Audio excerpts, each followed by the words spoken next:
Welcome to Mogobe Nuggets of Wisdom podcast.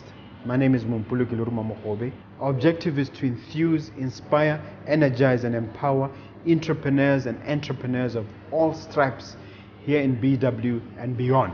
We do so by inviting these entrepreneurs and entrepreneurs into our makeshift studio. Sometimes we call them to the restaurant, sometimes we go to our studio, and we ask them to share their experiential knowledge, their experiences and their expertise, and we ask them as many questions as we can, aimed at empowering you also as a viewer.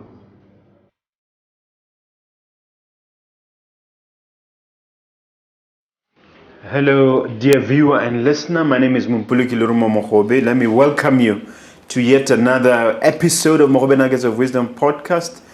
As excited as you can see me, there's a wonderful guest who's going to share a lot. So I'm really hyper excited. But before I introduce my guest, let me just ask you to do me the honor of striking that subscribe button.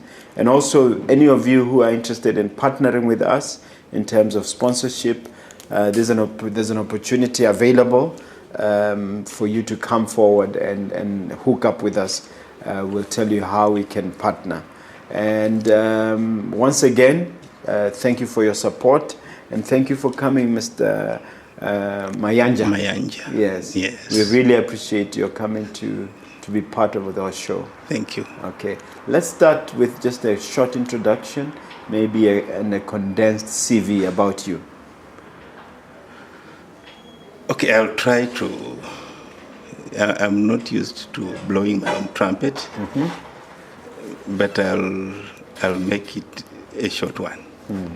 My name's Mohammed Kwanga Mayanja. They call me MK Mayanja, or they address me as Mr. Mayanja. They don't address me with my first name. I think you may realize that. Those who are very close to me call me MK to make life easy. Yes, I'm originally from Uganda. It's just by coincidence that Uganda happens to be the world's happens to be the country with the biggest percentage of entrepreneurs in the world. Is it? Yes. In relation to the whole population? Yes. Yeah. So, yes, I have been in Botswana for more than 30 years.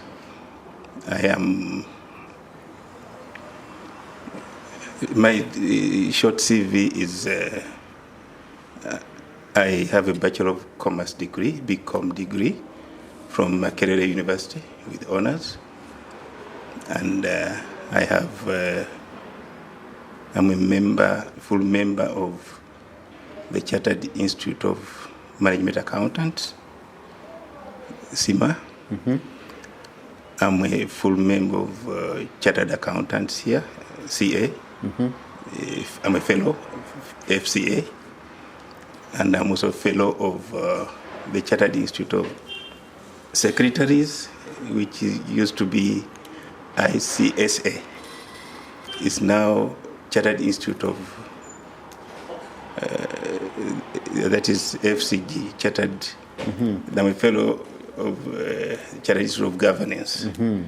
The ICSA claimed to be the custodian of corporate governance. That is the body of company secretaries. I'm a member both in UK and Southern Africa. I'm a member of the Chartered Institute of Management, and I've got a master's degree in accounting from the University of South Africa. Should I not stop there? Because I'm a perennial student, so I keep on. You keep on learning. Even the small, interesting one like COPs. What are COPs? The COP, the insurance qualification, which every insurance organization is looking for. Okay, all right. Yeah. Now, you mentioned to me before we started the podcast that you've been in Botswana 3 decades. Yes. What attracted you to Botswana, and what is the main thrust of your business in Botswana? Well, I was a young man, fresh from the university, 1989. I just graduated, and they told us that the greener pastures are in Botswana because they had discovered diamonds. So I packed my bags and came to Botswana. Yeah, that's what attracted me most. And then I started practicing as an accountant. There was a very good man that I always thank. He's late. He was called John Ramaloko, who gave me a job. But after 2 months, he got into an accident and passed away. Oh, sorry. And then I established myself after that. Okay. So I've been employed since my qualification. I've been employed for 3 months in all my life. Okay. The rest I've been an entrepreneur. Okay. I've been self-employed. All right. We're going to talk about entrepreneurship and also your interaction with entrepreneurs in Botswana, and some of the learnings you've cultivated from that. But let's define the term. What is entrepreneurship insofar as you define it? Entrepreneurship, in layman's terms, it would be self-employment. Yeah. It is when you are creative enough to start your own business in order to get profit from it. If I borrow from the definitions that are trending around, entrepreneurship is the concept of developing and managing business venture in order to gain profit by taking several risks in the corporate world. That's what entrepreneurship is. Okay. Now, you decided to venture after your, I don't know whether to call him your mentor, passed on. Why did you decide against regular employment? Well, as I told you, I come from an entrepreneurial country. So, is it 25? How many? What percentage of the population are entrepreneurs? You said it's the highest number. I think it's about 30%. 30%. Yes. I started business when I was 18 years old. I had finished my Cambridge, and I opened a small shop selling materials. When I say open the shop, I meant I rent a small piece of, a small space in a shop, and I put my materials there. And then when the results of my Cambridge came up, I went to the A-levels, but I left the shop going on. When I finished university, it was still there. And then I decided to come to Botswana. So the spirit of entrepreneurship was in me. And when I saw that the employment was no more, and the clients were demanding that I should give them the service, those who had known me. There was one Filipino guy who was called Domingo Tapiador. Says, no, establish, I'll give you business which will pay for your expenses for a year. And I took up the offer, and I established. Okay. I first established with a lady called Kehomudiswe Haifele.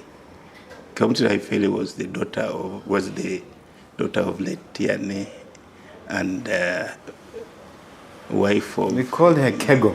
Kego. Kego is married to a judge. That was my first partner. He got married to a judge who also passed away. Haifele. Yeah, they had an accident, yes. Yeah, that's the one. So we were there for a few months, but then when things became tough, she opted to get a job, and I stayed. Yes. Okay. You've also started in gardening and doing basic tasks. So tell us about that. About other businesses? Yes. Oh, those are many. Those are many. Yes. Yeah, so I think in 1992, I bought the cleaning section of Henkel Chemicals when it divested and went back to South Africa and established the Delta Industrial Cleaners. In South Africa? No, here. And I was one of the pioneer commercial and industrial cleaners in the country. I used to clean the shops, offices, and when there were shows, I would put my cleaners there, and then I went into building. I was having building construction, and then I went into pawn brokerage. I was the first pawn broker in Botswana. What does that involve? Pawn shops. You know pawn shops? Yes. Pawning of furniture and cars. And cars. I established that in 1995.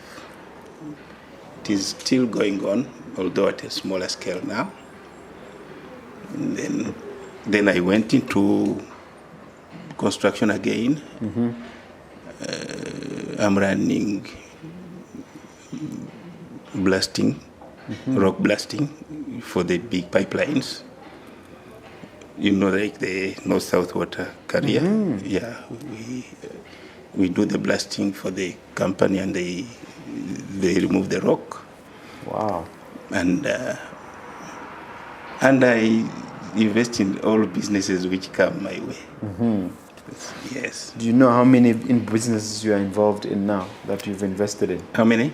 Businesses you are currently involved in? I am constrained to go deep in that, as I told you that I've got a slight discomfort with blowing my own trumpet.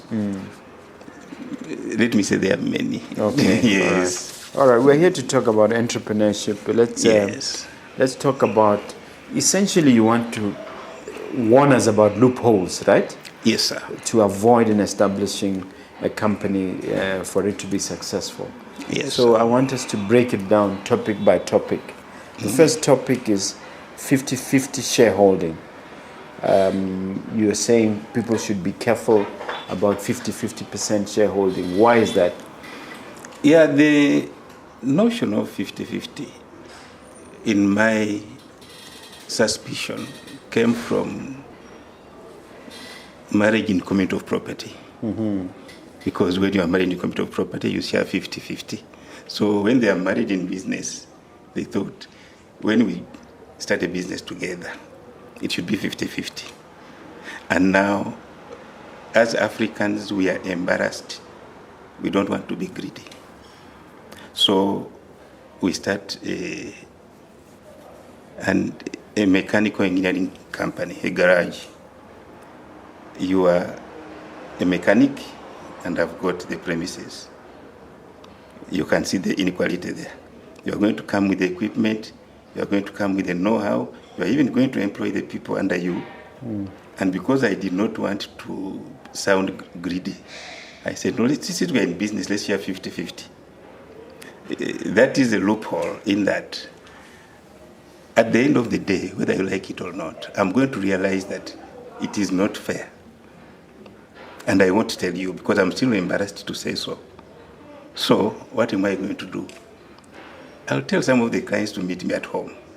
You see how I'm already undermining the business we have established. So to avoid that loophole, it is better for both parties to be honest to each other. Although we are establishing a business together, you're only providing me premises. I'm going to provide the intellectual capital. I'm going to provide the management. You are going to be sitting in your Mogobe Plaza. In your other business. So please, recognize my contribution and give me at least 70% to motivate me. The lion's share. The lion's share may look like the lion's share, but it is in recognition of the contribution I'm going to make. Such that I will not be tempted to now divert the business to my own. You see, This is something you've seen Yes. happening with your clients and also with your own businesses, right? exactly, especially with my clients. You know, the most interesting meetings that I have in my office are always after 6 because they don't want disturbance. That's when they tell me these secrets. You see this guy now. Yes, he gave me premises, but look, I'm doing everything. And then we share 50-50. And why didn't you disclose this when you were opening the business? And normally No. the answer is embarrassment. Yes, you see, no, I didn't want to look greedy. It's not looking greedy. It's being honest to your partner. And I think if your partner is honest to you also. So as a company You recognize secretary, an entrepreneur, and as an accountant, wearing all those hats, Yes. what advice do you give in such a situation? Transparency, honesty, especially at the inception. No, I mean when the situation is like that already, at 6 o'clock you have that meeting. Yes. What do you advise them to do? I call them and I open it to them. I put it to them softly that, you know, although you are sharing 50-50, it's not a fair share because the input this man is putting in is far more than it's not commensurate to the share that he's getting. Change the formula, at least consider salary before the shares so that you remunerate him for his effort. By the time he comes to share, he has at least got some money before. Yeah. And normally, do they accept this solution generally? Not all of them. Those who are willing to have a permanent relationship will accept. Those who don't want will say, no, let's call it off. And of course, you know who loses. It's the landlord. Yes, the one who got the smaller share loses. Yeah. Because this man who can't find, he can even do it under the tree, you see. So I take time to advise them and ask them to renegotiate and come to good terms. Yes. Okay. Failure to identify a genuine business partner, director. How is that one? Can you first explain that That's problem? the next stage. I meet Lerumo Mogobe. Hey, I'm tempted to say Mogobe because that name is very common In your country? in my business. Okay. I've got Mokobis who are my clients. Oh, okay. So, when you meet a person that you want to join hands with, you should take some time to understand the person. When I meet you in a workshop or in a tender committee, and I say, man, I think we can do business together. I don't know you really. You see what I mean? So you accept because of the opportunity which is available. I don't know you.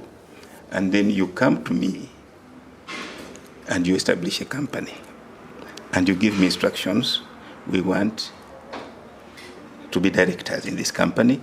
I've left the 50-50 part of it. Yes. I've addressed that one already. We want to be directors also. And I say, okay, since it's an instruction, I will prepare the forms and submit them to SIPA. Thank you. So if you don't care to get the inaugural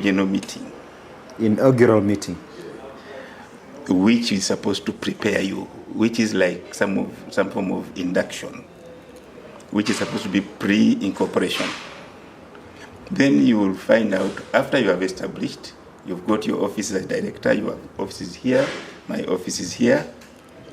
Then I get the same call that I told you about in the evening.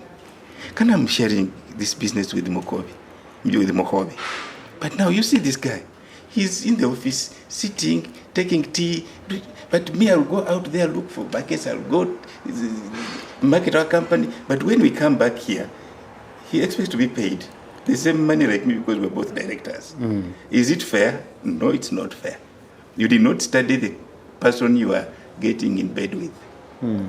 Now, when it comes to separation, Is it's another this story. guy doing nothing because of laziness or because of lack of skills or competence? Laziness. Yes. It's mostly laziness. Because lack of competence can be compensated by acquiring that competence. If you really care about the company, you say, okay, I don't know how to do this. Let's arrange some form of training or something that can make me know how to do it. A person who cares, this thing is not by certificates. A person who cares is a person you study. That when we work together, like now you're calling people to partner with you. I may partner with you and bring the same money you have brought, and we have be directors. So this pre-inaugural meeting or before the company starts running, what happens? Who sits at that meeting? Does somebody like Mayanga become part of that meeting in terms of trying to discover each other's personalities and habits? Yes. How does it operate? I have a happy hour in my office. Happy hour? Yes. Yes. A happy hour is from 4 to 5. Anybody can knock and get in and sit down with me and ask any question about business and can tell me the dream. Okay? And I'll shape it for him and say, this is how it's supposed to be. And be careful if you get this person. Try to learn, is he the person you would at least make the first checks, what type of person he is. Okay? If you met at the drinking pub, does he drink responsibly? Okay? Or he goes all the way. You may be friends, but you realize that my friend, when he drinks, he's not the type. He sleeps. So, to drive it home, you cannot judge it unless you have at least looked at the person. Spend time with the person. Being close with the person. Because when you come in and have an office and I have an office, on the face of it, we are both directors and we are both working. But when there is a problem, it's me who has to stand up and address it. It is not competency, right? It's the drive inside you. Inside the person. Okay? When there is a problem which is threatening the company, and they knock on your door, and you say, okay, have you called this other guy, my colleague? My colleague will be the one. And then only later I'll realize that, okay, we are getting the same salary. But we don't put in the same commitment. We don't put in the same commitment.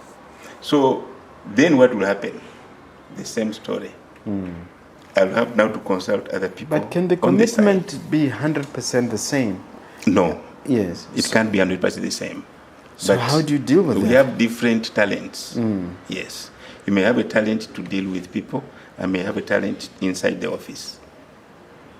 There's a law firm that I was consulting, and one was very good in the law, in court. One was very good in administration. As a group, they were very good. They separated. Why did they separate?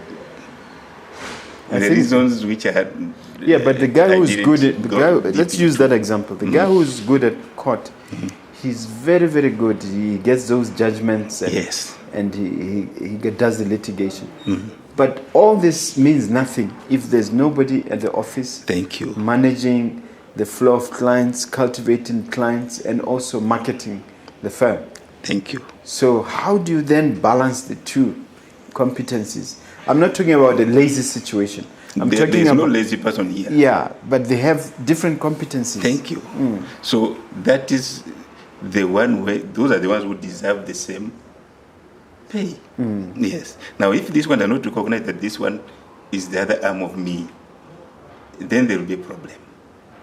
But if they recognize their unique competencies and the fact that when they put them together, they have a bigger value, then they will have a long-lasting relationship.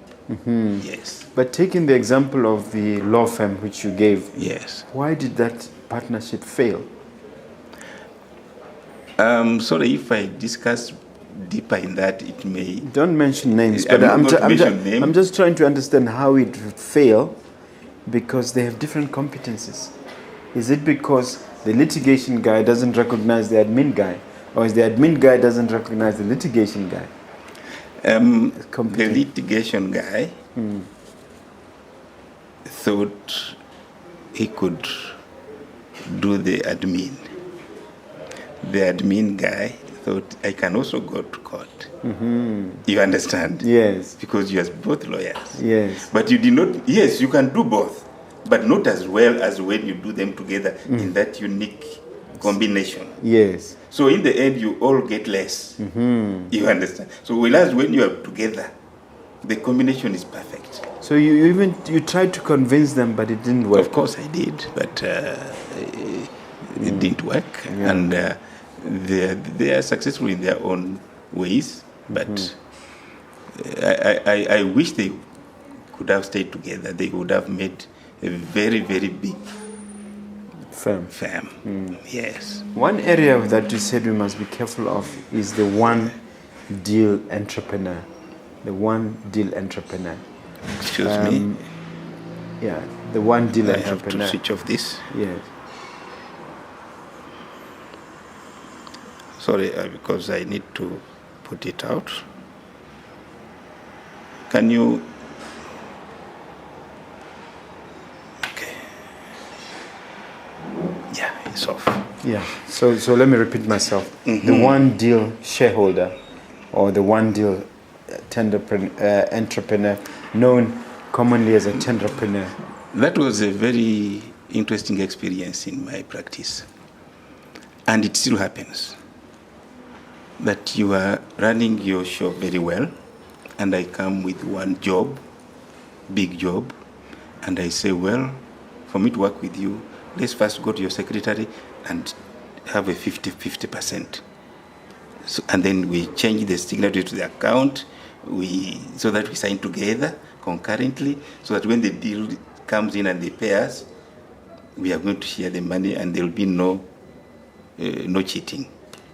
It looks well at that level. But you come to my office, you instruct me, so and so should be a director and a shareholder. Okay? Of course, on the background of the deal that he has brought. You may tell me the deal or not. If you tell me the deal before, I may advise you of the other options available. If you don't, well, I'll do what you have instructed me to do. I will register the shares, I will register the directorship. Then after, then I get that call. That guy, yes, we finished the tender. Can you remove him now? I'm like, no, he's a shareholder, he's a director. He has to consent, okay? And when you ask him to consent, and he looks at the brightness of the company, says, I need payment. Even on the jobs that he's not going to participate in. He came with a deal, he went away. You have been, after that deal, you go on with other deals. But remember that you locked him in as a shareholder. You see? So he's on you. Whenever he wants, at the end of the period, he says, I want my share. If they are good enough to come to MK Mayanja and Associates, yes. What would MK advise? Other options. Which are? One option is that if he has brought a tender, and after the tender you expect to do other tenders with him, then maybe you can marry. Okay? But if after the tender you may need to get other tenders from other people who may need the same arrangement, then you'd rather leave your company intact and go to Mogobe and Associates down there and sign a joint venture agreement between your company and this business partner. And you say, for this particular deal that you have brought, after expenses are done, the net profit, we shall share it 50-50. You get your 50, you put in your company, he gets 50, he goes home. Tomorrow when you get another one with another deal, you do the same. So you're not stuck with the one who is not going to produce more deals. Okay? In that case, you're both happy. If you bring another deal, you go into another agreement. So you always have this a series of joint ventures. Yes. But isn't that tedious? How many big deals are you going to have? The thing is that the first advice that if you think you are going to have a relationship whereby he's going to bring deals, then you are fine. Okay? You can now be merry, get him in as a shareholder and a director. How does this joint venture agreement look like? Is it between two individuals or between two companies? And what are the pros and cons? Between two parties. Yes. It can be a company, it can be an individual, it can be a company to company, it can be an individual to a company, it can be an individual to an individual. Joint venture means that we are joining forces. Yes. To create value, eventually to share the value created. Okay? So, you define your inputs. I'm going to put in my intellectual capital. You bring in the money. Or I brought a tender, which is maybe an intellectual capital. You bring in the finances. Yes. Okay? How do we share? We go back to the 50-50 thing.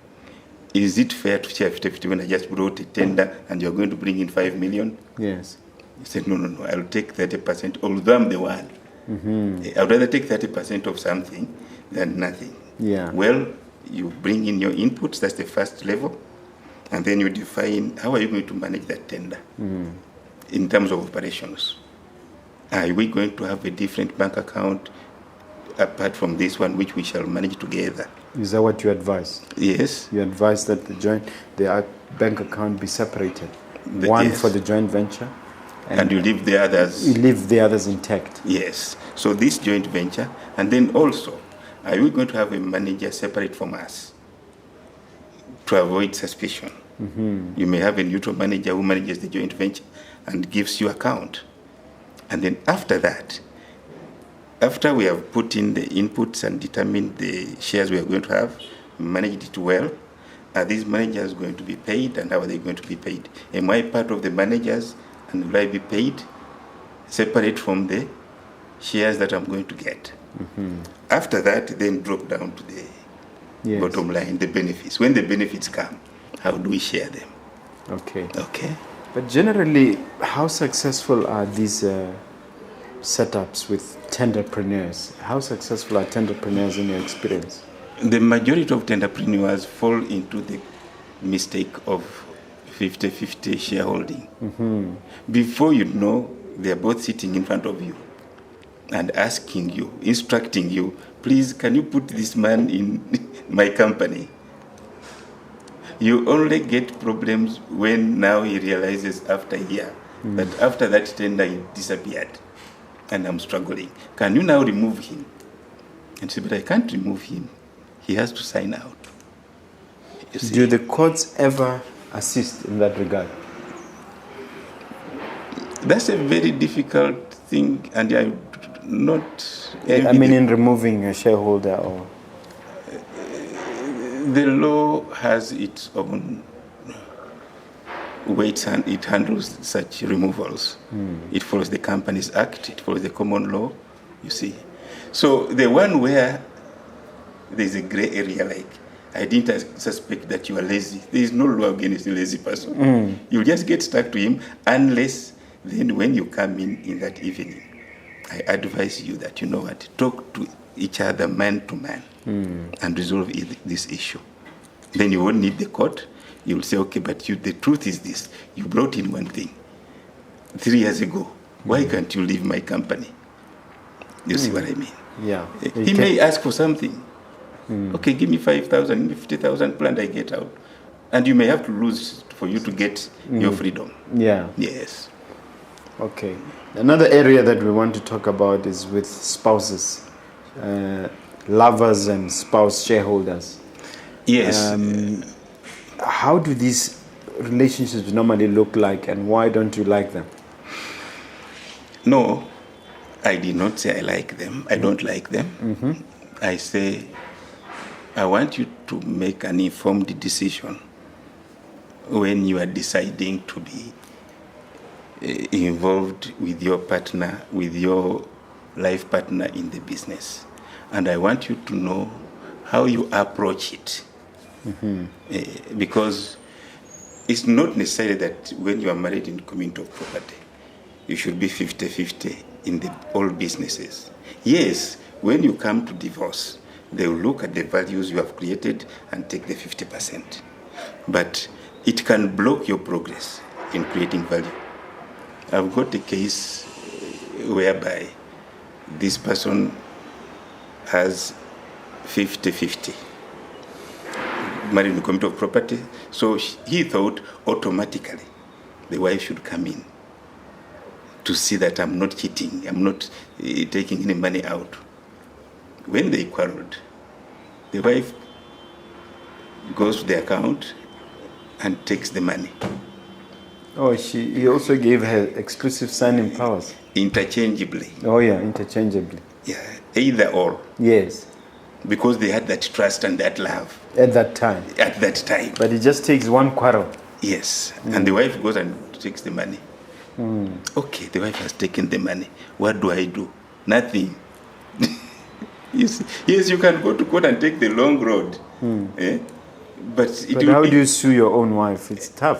Yeah, you can still sue her, but it will be a long road. It's really ugly. It's something it will give you a lot of job because you can't sue her when you are married to her. You're suing yourself. And then, when the bank realized, when he lodged his complaint with the bank said, let's freeze the accounts. What about month end? The workers need money. Okay, what do you do then? You're talking about the real life situation experience there. Real life experience. All these things that I'm giving examples of, there are things in my office. Yes. Okay. But here's a question that I ask you, MK. How do you guard against it? What do you tell them in that first initial meeting? I tell them, you love each other very well. Let the one who is running the business run the business. He will account to you at home when the money comes in. Yes. In other words, you are proposing 100% shareholding by the one who is managing the business. Yeah, or if he has other partners, he can have the partners. Okay, and bring his share to you. Okay. If you really want to see that the wife is so dedicated to business, is business-like, and maybe you want to take that risk, take the risk, but know that it can turn either way. Because taking risk is not a bad thing. Yeah. The bad thing is not knowing that the risk I'm taking can go this way. So take the risk knowing. Some people say, yes, whatever you have said is right, but I'll take the risk. If she betrays me, so is life. Okay? But are you saying more often than not there's a problem later? No, not more often than not. Sometimes there are problems, there are challenges. I've had a case where somebody comes and says, this is my fiancé. We are starting a business. Please, let's have this company together. And in that instance, the company was old. The fiancé is new. They end up changing the shareholding to 50-50, and the fiancé is a director and you're director. After 6 months, he comes and says, remove her. Like, what? I don't have anything to do with this girl. Just remove her from my company. See, but now I can't remove her because it's not that when you come in, you go out the way you want. Because when you gave her the title, it's as good as giving the title of the property. You can't remove without her consent. But I'm the one who brought her in. Is it not my company? Yes, it's your company. I'm the one who brought her in. I'm taking her out. Why can't you remove her? I said, but I can't professionally because she will sue me. Say, you're a useless secretary. Then she can go to, the field of secretaryship has been adulterated. I won't say abused, whereby you can go to the street. What's the difference between abused and adulterated? It seems it's the same thing. I'm avoiding hard language. Yeah, okay. Yes. Yeah, it's been adulterated. Okay, yes. let's so use you that. can go down to the secretary on the street and say, can you fill this form and take it to SIPA? They'll take the form and take it to SIPA, and the person will be out. And it may be fortunate for you that the victim does not know her rights and she also goes. But those who know their rights, they'll come both for you and the secretary. Will they take you to court? Yes. Yeah. And the company secretary is obviously going There's to be negligence. There's operating unlawfully. I think there are so many cases. The court has got these cases whereby then the court may be requested to reinstate the person, or so does that mean if he or she, if the spouse refuses completely, yes, what are the options for quote unquote the innocent party? The spousal refusal is the same as any shareholder refusing to refusing to change. Yeah. Yes. Depending upon, then you have got to go for liquidation. Yes. When you go for liquidation, then you determine the values, just like in a divorce case. This is business divorce. Determine the values. If you are able, if your muscle is strong enough, you say, okay, it was 5 million determined by the auditors, half of it or 30% of it, depending upon the shareholding. It's so much, I'll give it to you. Okay? Then the court will just have to say, yes, you've got your value. Yes. But you see, the problem started with the loophole. If you had avoided it, you wouldn't. I mean, you are my girlfriend, you are my fiancé, let me do my business, I'll give you the money. Okay. Yeah, let's talk about another problem you've encountered. Failure to record intentions in terms of managing expectations at the commencement. Yes. At the commencement of the business relationship. Yeah, when we commence business, we are in need. We have our dreams, and we establish a business, and we bring in money, maybe $1,000 each, to incorporate the company. And then I give you my room, okay? I give you my room to use as an office. We are supplying stationery. And the room that I've given you is actually sublet from Mogobe Investments. We still pay the rent. It was me who came in as the main tenant, but there's a sublease. So yes, I connected to get that loan. But now you bring in the van. You bring in the van to deliver. And because we were friends, we wrote nowhere. Okay? So we start doing business, and it's fine. The time we have disagreements or a quarrel, then you come and say, Secretary so-and-so, can you please add up all the hiring charges for the van for the past 2 years? I want them. I'm like, where did you write? There could have been a minute to that effect. Minutes are agreements which can be implemented anywhere. There could have been a minute at the time when you were smiling. That, should that minute be co-signed by both of you? Or just by the company secretary? Co-signed can just improve the security.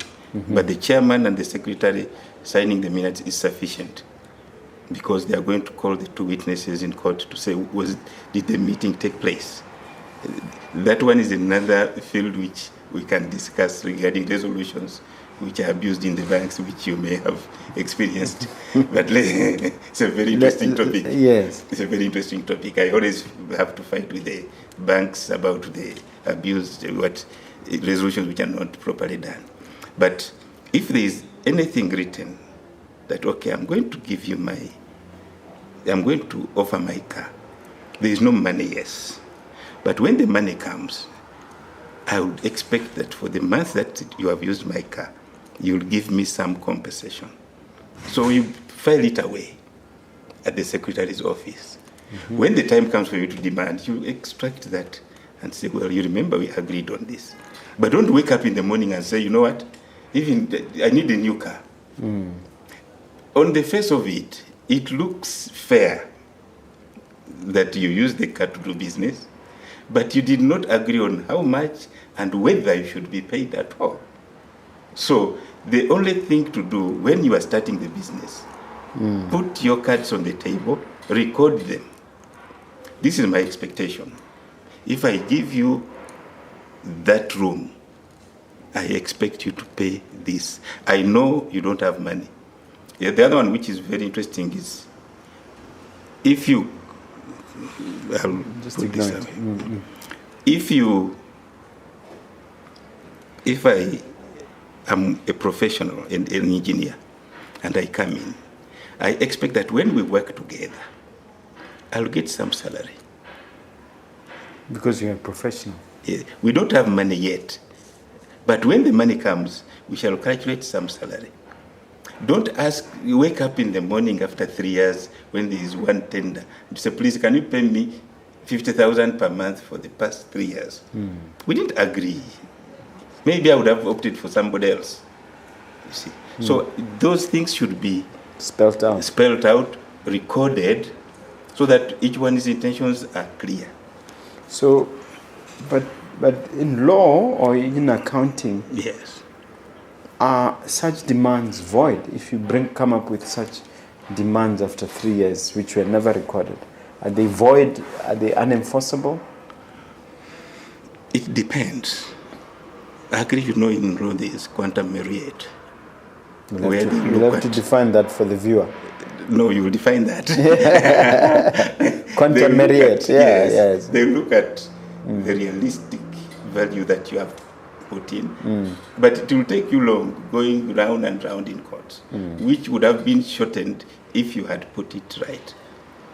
You see, if you put in a van and you want 10,000 for that van, okay? And we agree on it and we file it away. When the money comes in, there will be no need for us to go to court, will there be? But if there is nothing written, then that means we're going to go through the hassle of suing and counter-suing. It will be better at the inception to say this is what we should do. Okay? Okay, does this mean that we should have a shareholders agreement at the beginning? Detailing all these things? This is an ongoing process or practice. At the inception, you may not see the need for a vehicle. It may come in after 6 months. And because the orders have come in after 6 months, you quickly send your baki to do that. But if you have a secretary following you, he will say, please, let's write down this quickly. Yeah? But for entrepreneurs, it's difficult where at the beginning of an enterprise, you are the messenger, you are the accountant, you do everything. Yes. Yeah, operations, collections, everything. And it's difficult to understand and manage those expectations, because normally the business that normally you end up with is very different from the one you were thinking about or envisaging at the beginning. That's where the importance of the secretary comes in. Okay? That's where the happy hour comes in. Because the happy hour is free, by the way. I don't charge. You see, come in and say, you know what? That business, the company that you formed, now I've got a partner who is coming in with a tender. Say, okay, how does he come in? How do you know him? Why don't we just do a simple joint venture agreement? Oh, that's nice. I've had many people thanking me for that. Oh, that's better. Let's do it that way.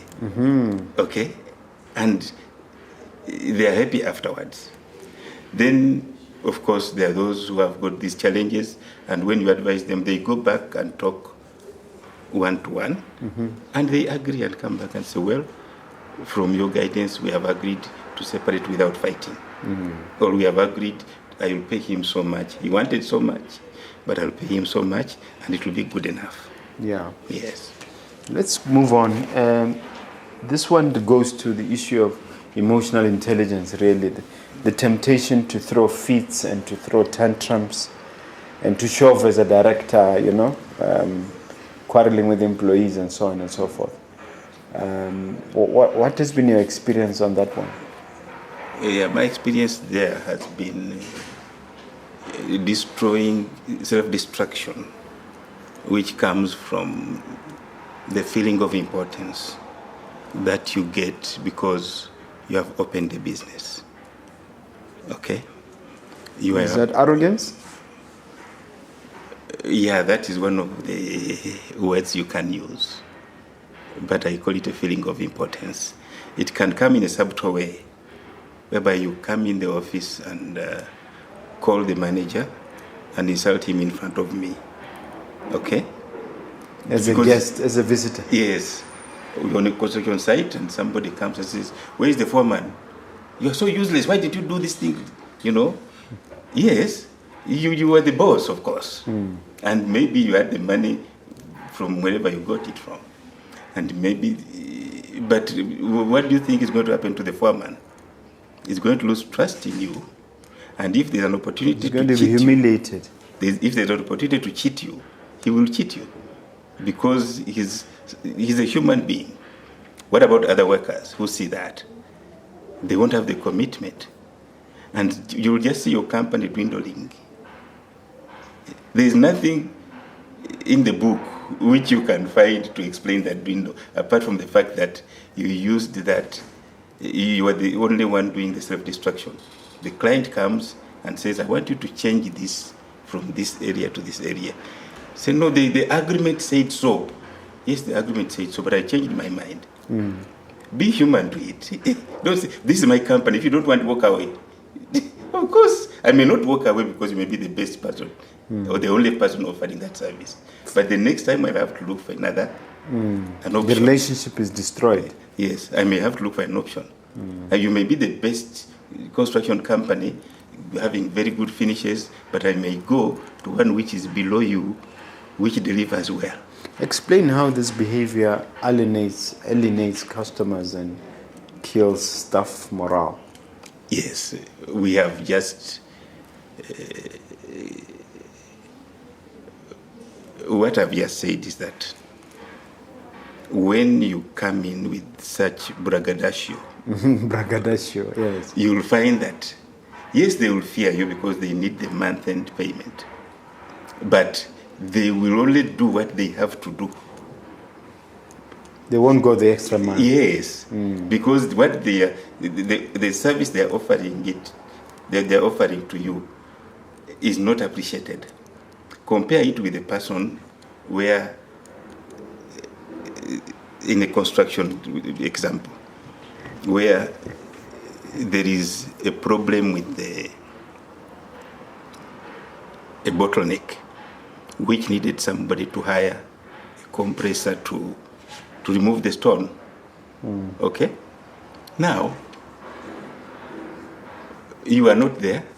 They are not supposed to hire a compressor. They know where it is, but you are supposed to bring the money, and so the project will be blocked, and they'll have a good reason why it's blocked. There was a rock and there was no compressor. If you have got motivated clients and they will think of staff, plan B and plan C. They will ask their friends to help. Yes. And the job will flow. But if you're the type who stresses them by insulting them, they will sit and wait. Let me ask you, I've seen justification for this behavior in the words industrial language. People saying, if you are working with industrial class and if you're working in construction, for instance, sanitation, all those industries, yes, you have to use harsh language, because if you're relaxed, they walk all over you and they don't act. So I've heard people justify that. Well, fortunately, I'm not just a consultant, I'm also a practitioner in that field. I have done it the other way. I've been friends with my workers. I don't insult them. If there are challenges, I tell them. I've had challenges where we are not paid in time, and the workers go on and work, and they are not paid on month end, and they wait until the payment comes in for them to get the money.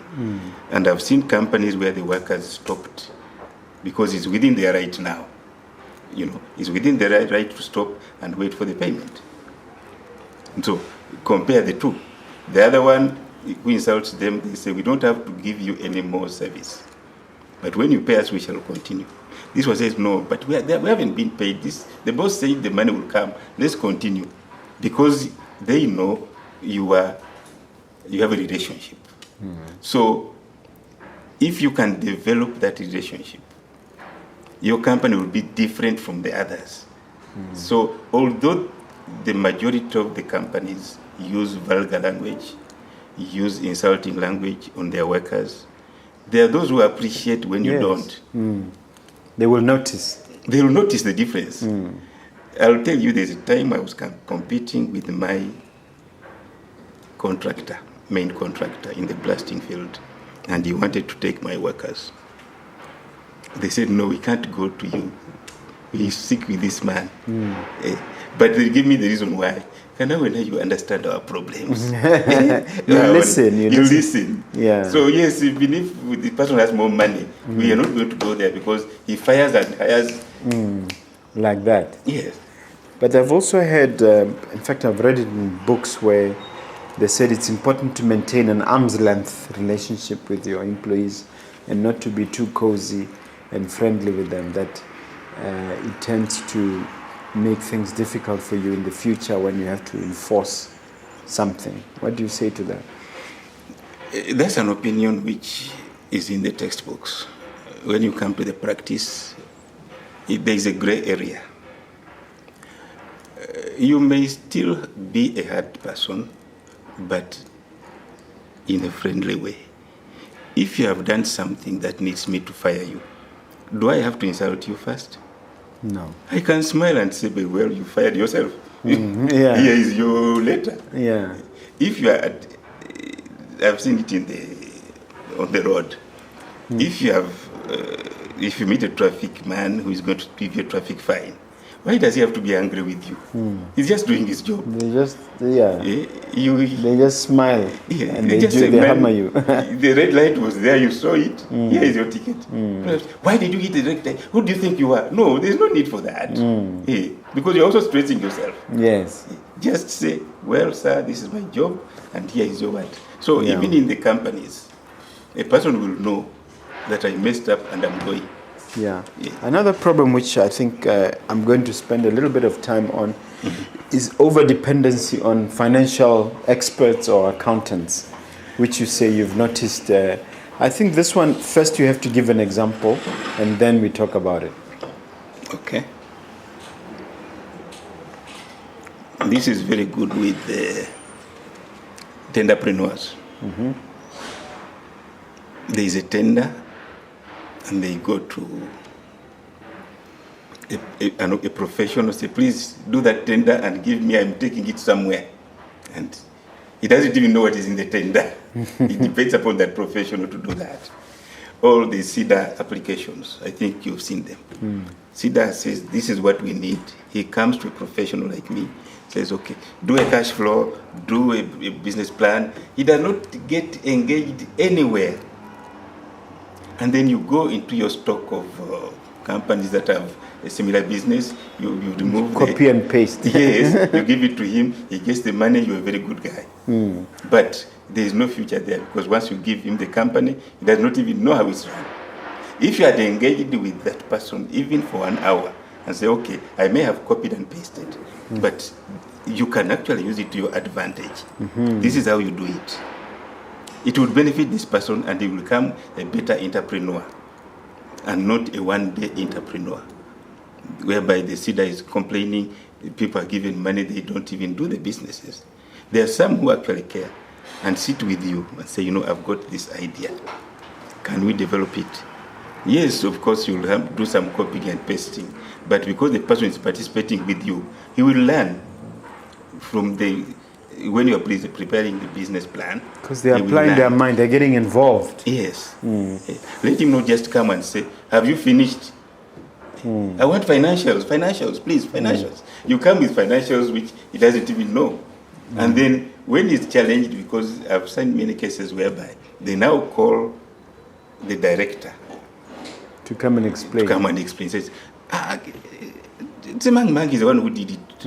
Let me call him. He will take the phone and, what do you mean by this figure? You see. So I would like the people to get involved, at least to some extent. They should take advantage of the happy hour to get more. Get involved, not only with me, but with your consultants, with your accountants. I know we all want money, so we may not want to waste time. We give you that thing and you pay us and we go. But it would be better if you could come again, because if the business can continue, you'll keep coming and giving us the jobs. Is that why there's a high failure rate at, for instance, YDF and even at SIDA? Exactly. Exactly. Because these people go and get these stocks of companies, of business plans, and just remove the heading and put your name. And they submit it and it passes. The person gets money, buys a car, and tomorrow he doesn't know what's happening. So if you really genuinely want to be an entrepreneur for today and tomorrow, take some time and engage with the professionals that are engaged in preparing the documents. It's the same as accounting. But the same as accounting in what way? Yes. In what way? People who have financial statements which they don't read at all. They don't read at all. And they just say, where do I sign? And they sign and present it. And they print to the taxman, and they present it to SIDA, and tomorrow banks, to the banks. Tomorrow they have challenges, and they either stop going there or refer the challenges to you. To what extent is it the responsibility of yourself as a company secretary or as the accountant to insist to take the entrepreneur through this paperwork? We are dealing with grown-ups. My job is advisory. I'm not supposed to be instructive. I'm supposed to explain the road, that the road from here to Francistown, it has a patch which is very bad. It has animals after it. It has. If it were me, I wouldn't go today. I would go after 3 months when they have finished construction. Then I give you that opinion. Advice, yeah. I don't know your background. I don't know that there is a child sick the other side where you have to go anyway. My job is to make you make an informed decision. That yes, because there is a bad road, I need a bigger car. Okay? So if I tell you that this is what you need, and you say, well, I have understood, can you please bring me the statement now? Where do I sign? Then I'll do what you want to do. Okay. I've done my job. The fact that you have not implemented what I advised upon may not be my your problem. Concern. Okay. The other two, I want to lump them together because they are related. Signing documents at the bank without necessarily reading and understanding the implications, number one. Committing to expensive facilities and hoping to attract customers. Those two are deadly. I've seen it with young entrepreneurs especially. I want you to speak to those. Yeah, although you lumped them together, I'll try to see the interconnection. The signing of documents that I saw, there is a difference when the bank gives money to a rich man and bank gives money to a poor man. Although the company is supposed to be a PTY limited, which means that the liability is limited to the company. It won't come to you. The banks have always seen it fit to go around it, and when they give you a loan, within the many papers that they give you, one of them is a personal guarantee. A personal suretyship, yes. Yes, which maybe you would have reconsidered if you were told about it. But because you are desperate to get the loan, where do I sign? You sign, you get the loan. When things go bad, you find that they are coming to your house. So why are you coming to my house? Then they extract the personal guarantee. At the time when you are getting this loan facility, you should be able to read. For the rich guys, they'll remove it and say, you know what, the company has enough security for you. You don't need to come to my house. Leave my house out. But for the poor man who is desperate, and the time is going, he wants to use the money to acquire whatever he wants to acquire or solve a problem, he'll very quickly sign those documents. So the entrepreneur will say, the banks are against us, they are destroying us. But it was you who failed to negotiate properly. And you find that you are in trouble now. So that's a loophole which they should look out for. The other facilities, there are people, I'm going to the facilities now, like Mogobe Plaza. A person has just started business of selling nice stuff or consultancy or offering a service. Then he goes into a very expensive facility, property, to show that I am now a director. Now this property and the vehicle, they may need monthly recurrent expenses. Whether the business has started or not, it is clocking. When you are renting premises, you are renting premises, whether you have business or not. Now, when you are starting, you will find that the bill of the rent alone may close you down. Okay? If not the bill, the landlord. These are things you've seen. The landlord will close you down. And you know, I was trying to establish a business, but hey, they had to auction my stuff that I was in the office using because I couldn't pay the rent. But if you knew that my business is in my head, why can't you start small? And as you grow, if need be, because right now the office thing is compromised. Because of COVID. Because of COVID, people are starting to get new ideas of how to run companies with the minimum space. But even now, you go for those office spaces which you can't manage, and by the time of termination, you have clocked about 6-7 months. You are owing so much. You may find that you may never recover. Yes. It may be irreversible. Or you hire professionals. You hire engineers because you think your business is going to be big. Of course, all dreams are big. Yeah. So you get in this, I think you know the problem with this Bokamos hospital. Yeah. Where they hired all those people and they couldn't pay them. Yeah. So that's the loophole I was talking about. Yes.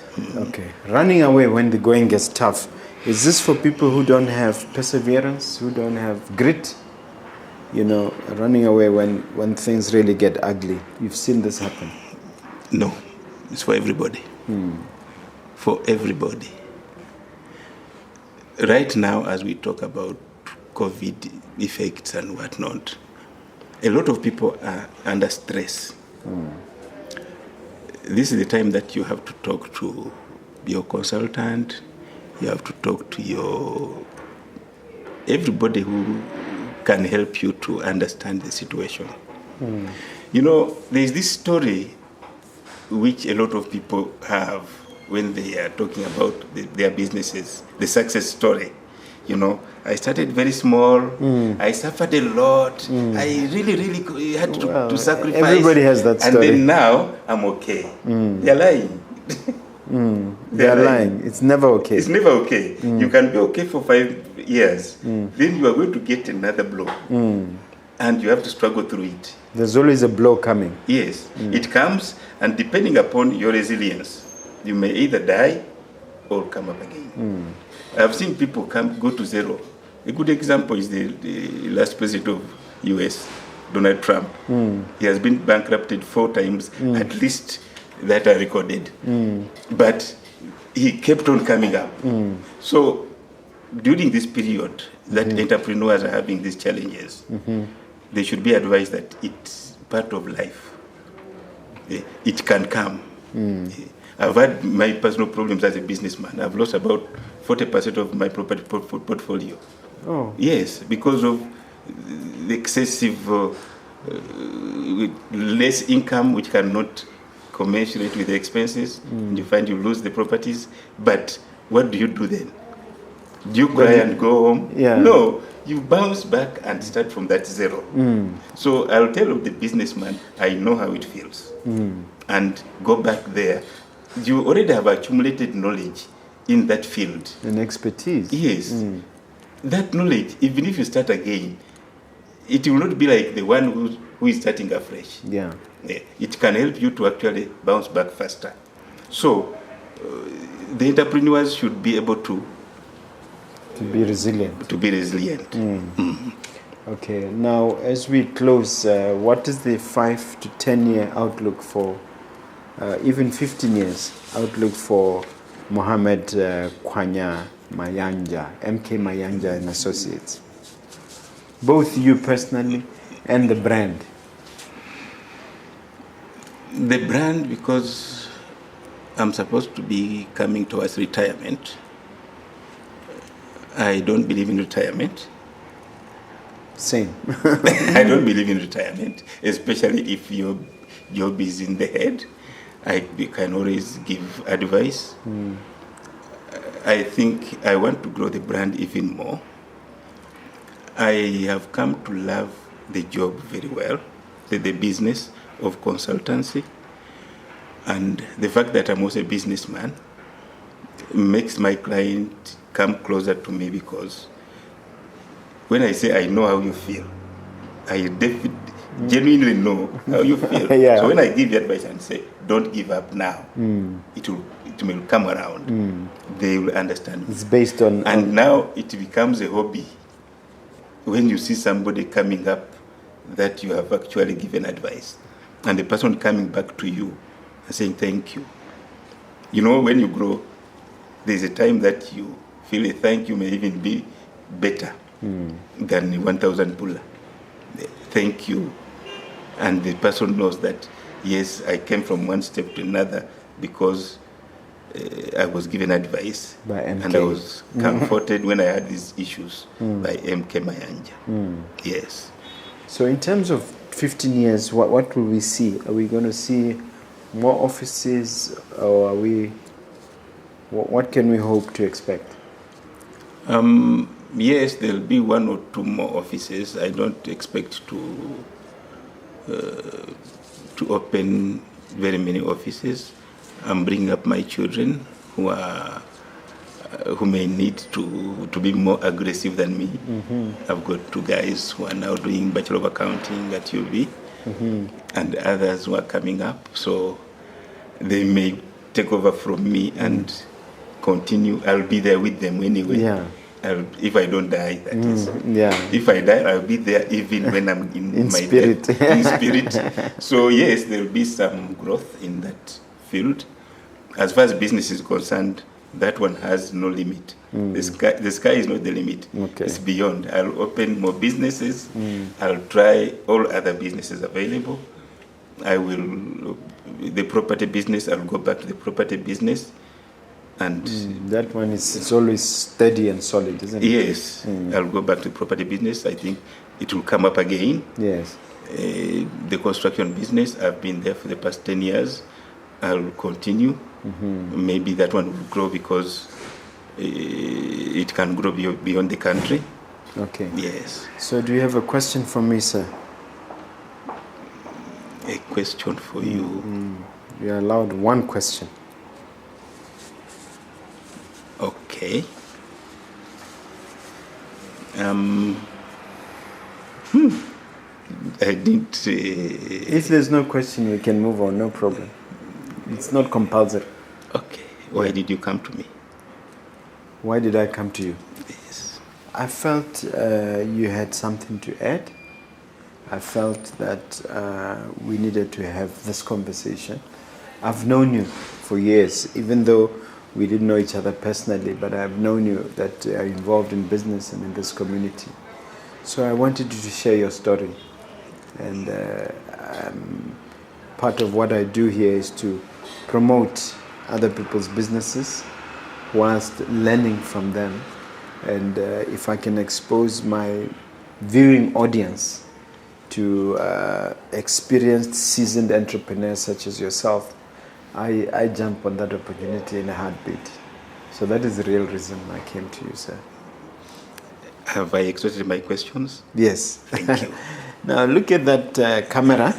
Yes. And leave the viewer there with one final motivational or inspirational message as we conclude.